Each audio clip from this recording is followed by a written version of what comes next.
Welcome to my infinity art world. आज हम सुनेंगे रामायण की एक कथा।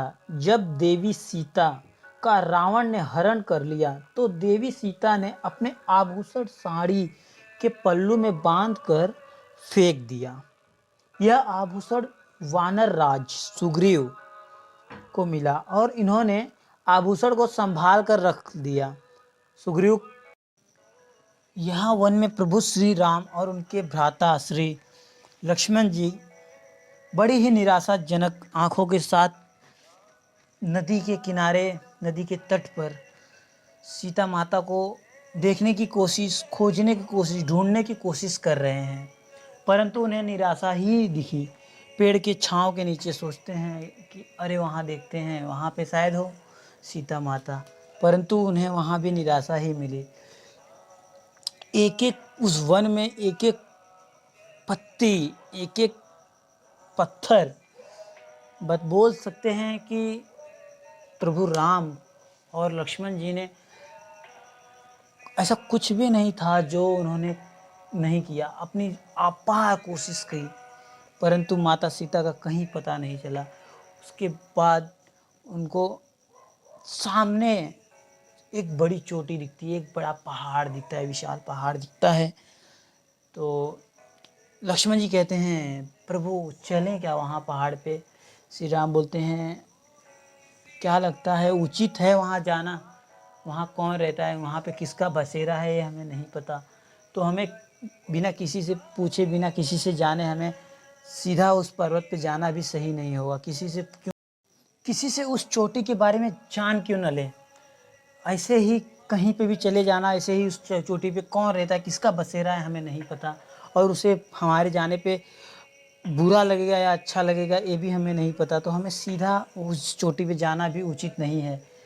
इस बात पे प्रभु लक्ष्मण जी को बहुत क्रोध आता है कि मेरे भाई को, और मेरे भाई इतने दुखी हैं।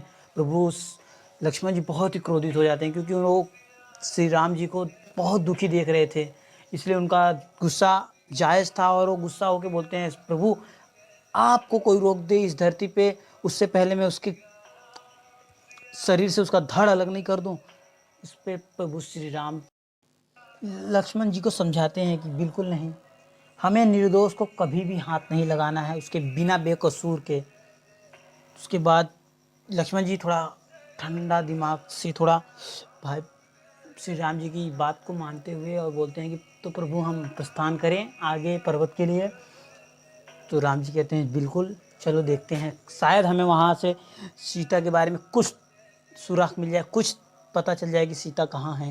उसके बाद जब वो उस पर्वत के पास जाते हैं, जैसे ही पहला कदम रखते हैं, यहाँ सुग्रीव को एक अलग ही एहसास होता है। उनके मंत्रियों को भी मतलब पहली बार ऐसा एहसास हुआ होता है सुग्रीव को। ऐसा उनको लगता है कि ये क्या, एक कौन सी शक्ति है जो मुझे इतना प्रसन्न कर रही है, इतना मुझे एक पॉजिटिव थिंक दे रही है, क्या है, कौन है? तैसे प्रभु श्री राम और लक्ष्मण जी मलय पर्वत के पास पहुंच जाते हैं, ऊपर जाते हैं। मलय पर्वत पर पहुंचे, वहां प्रभु श्री राम ने देखा सुग्रीव डरे से भयभीत हुए अपने शुभ चिंतकों और मंत्रियों के साथ पर्वत पे बैठे हैं। ऐसा लग रहा था जैसे प्रभु श्री राम जी का ही वो इंतजार कर रहे थे। उसके बाद सुग्रीव ने माता सीता के आभूषण प्रभु श्री राम को सौंप दिए। फिर उसके बाद उस आभूषण को श्री राम जी खोलते हैं और देखते हैं। उन्हें थोड़ा लगता है कि मैं सही से देख पा रहा हूँ या नहीं, ये सीता के ही आभूषण हैं या किसी और स्त्री के, और मैं किसी और स्त्री के आभूषण लेके इन्हें मैं अपने तो नहीं बता सकता। इसलिए वो लक्ष्मण जी को पुकारते हैं कि लक्ष्मण जरा यहाँ आओ। लक्ष्मण इन आभूषणों को देखकर भगवान राम लक्ष्मण जी से पूछते हैं कि तुम देवी सीता के बाजूबंद, कर्णफूल और मंगलसूत्र पायल को देखो, क्या तुम इन्हें पहचानते हो? भगवान राम के इस प्रश्न को सुनकर लक्ष्मण जी रोते हुए कहते हैं हे प्रभु, मैं देवी सीता के न तो बाजूबंद को जानता हूँ, न उनके कुंडल पहचानता हूँ। मैं तो देवी सीता के पैरों की वंदना करता हूँ, इसलिए मेरी दृष्टि में हमेशा उनके चरणों में रही, इसलिए मैं केवल उनके चरणों में रहने वाली पायल को पहचानता हूँ। इतना बोल के प्रभु रोने लगते हैं।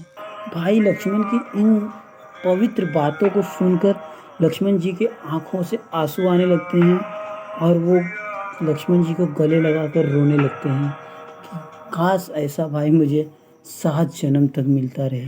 दरअसल रामायण में भाभी को माता के समान स्थान दिया गया है और बताया गया है कि देवर पुत्र के समान होता है। देवी सीता और लक्ष्मण जी इस आदर्श को पालन करते हैं और जब भी देवी सीता के विरुद्ध भगवान राम आदेश देते हैं तब वो एक पुत्र के समान अपनी माता के पक्ष लेते हुए भगवान राम से प्रतिवाद करते हैं। अनमोल इस कथा के लिए हेलो गाइस, तो thank you for watching my video. अगर वीडियो पसंद आई तो लाइक करें, सब्सक्राइब करें और कमेंट में जय श्री राम लिखना ना भूलें। इससे मुझे मोटिवेशन मिलेगा और मैं श्री राम की पेंटिंग बनाने की पूरी कोशिश करूँगा। मैं अगली वीडियो श्री राम के ऊपर लेके आने वाला हूँ, उसके लिए आप लोग कमेंट करके बताइए कि मैं लेके आऊँ, मेरी पेंटिंग अच्छी है या नहीं।